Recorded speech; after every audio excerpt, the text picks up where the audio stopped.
Alright, it's another video na naman tayo today mga kaibigan. Gagawin ko lang ng video yung isa sa mga tinatanong ng ating subscribers sa atong YouTube channel, na madalas daw siyang namamatayan sa tuwing siya ay umaatras, alright, or reverse. So ano daw ba yung dahilan kung bakit namamatay at paano daw makokontrol ang isang manual transmission sa mga galaw na reverse. Alright, so this video mga kaibigan, share ko lang sa inyo kasi isa po kasi sa mga dahilan kung bakit talaga tayo namamatay ng makina kapag po ang clutch pedal ay nabibitawan natin siya, lalong lalo na kung yung mabilis na pagbitaw sa clutch pedal. So ang kailangan lang natin gawin dito sa clutch pedal ay makontrol siya. So, paano ba natin siya makokontrol? Once na dinepress nyo ang clutch at inilagay nyo sa reverse, pag ni-release natin ang paa natin sa clutch pedal ng gradual, kailangan makontrol natin siya. So, meaning to say, hindi natin siya all the way bibitawan. Kontrolin natin siya. Medyo masakit nga lang po yan sa kaliwang paa, medyo nakakangalay kasi may mga sasakyan talaga nga po na medyo matigas, medyo lumalaban talaga. So kailangan natin siyang kontrolin sa pamamagitan ng pag-release ng konti tapos hold. Pwede mo siyang i-press ng konti tapos pwede mo siyang i-release ulit ng konti. So napaka minimal lang mga kaibigan. So ipapakita ko po sa inyo para magkaroon tayo ng idea. Actually nakapark tayo dito sa gilid. Ayan, mapapansin nyo medyo madamo lang dito sa pinagparadaan natin. So anyway, ito po ito yung clutch pedal. So nakikita sa video yan. Ito yung clutch pedal. So pag dinepress natin ang clutch pedal, yan, tapos inilagay natin to sa reverse, yan, dito inilagay natin sa reverse, then pag i-release natin ang paa natin sa clutch pedal, make it sure na makokontrol natin siya. Kunwari nirelease ko siya ng gradual, yan, so kontrolin natin siya dyan. Pag binitawan kasi natin siya mga kaibigan ng todo, let's say yan, so pwede siyang mamatay at magiging aggressive ang galaw ng kotse natin at pwede pa siyang mamatay. At hindi nyo makokontrol yan mga kaibigan.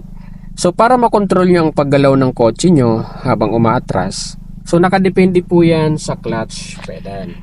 Yan, kung kaya naman niyang igalaw na walang gas, na kasi may mga sasakyan po katulad nito, ito gagalaw tong kotse na to na kahit clutch control lang, kahit hindi na muna ako magdagdag ng konting gas, gagalaw na to. Ngayon may mga sasakyan kasi na once na tinaas mo yung clutch ng gradual at nahanap mo yung biting point, kailangan mo siyang kontrolin yung clutch at saka lalagyan ng konting gas. So depende yon, kung ayaw niyang gumalaw na clutch lang, magdadagdag kayo ng gas ng at least mga 1,000 to 2.5 or 1.5, yan, wag lang lalagpas ng 3,000. Pero itong kotse nga na to mga kaibigan ay gumagalaw to na kahit clutch control lang. So try natin, pakita natin sa inyo para maipakita ko sa inyo ang paggalaw ng nakokontrol ang clutch. So clutch down, depress natin yung clutch all the way hanggang sa flooring, then lagay natin sa reverse. Okay, then disengage natin yung handbrake natin. Alright, so pag nirelease ko ang paa ko ng gradual sa clutch pedal mga kaibigan ko dyan, unti-unti mararamdaman ko ang paggalaw ng sasakyan. So sa paggalaw ng kotse, kailangan kontrolin ko na to.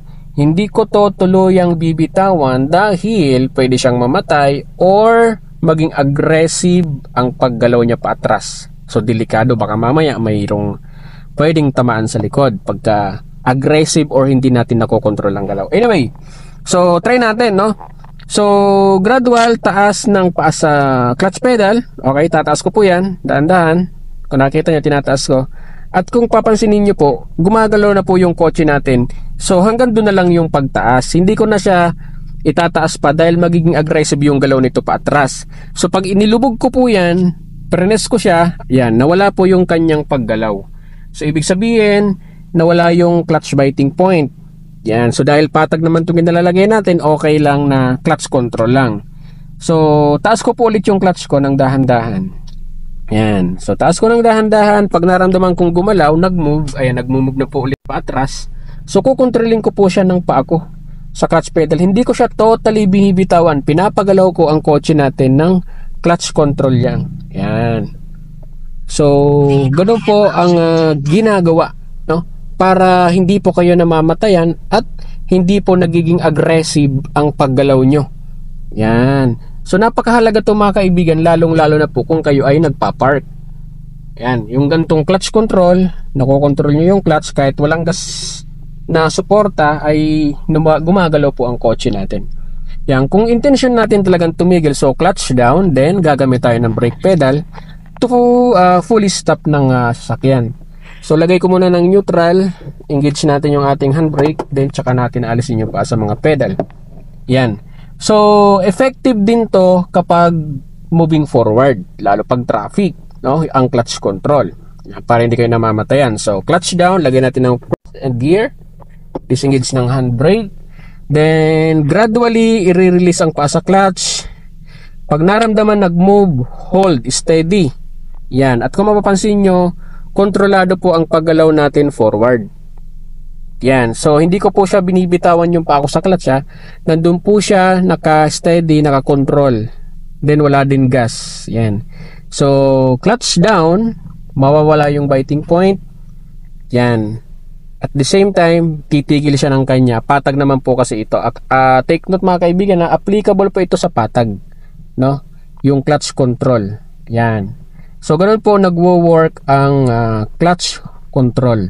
Napakahalaga ng clutch control para hindi po namamatay ang makina at hindi po nagiging aggressive ang galaw ng inyong sasakyan, mapa-reverse man yan or forward. So, yun lang mga kaibigan. Sana po nakatulong po sa inyo ang video na to, especially po dun sa nagtanong regarding this video. Kung may mga katanungan pa kayo, please comment down below at try natin na magawan siya ng video dun sa mga concern nyo kung saan kayo nahihirapan.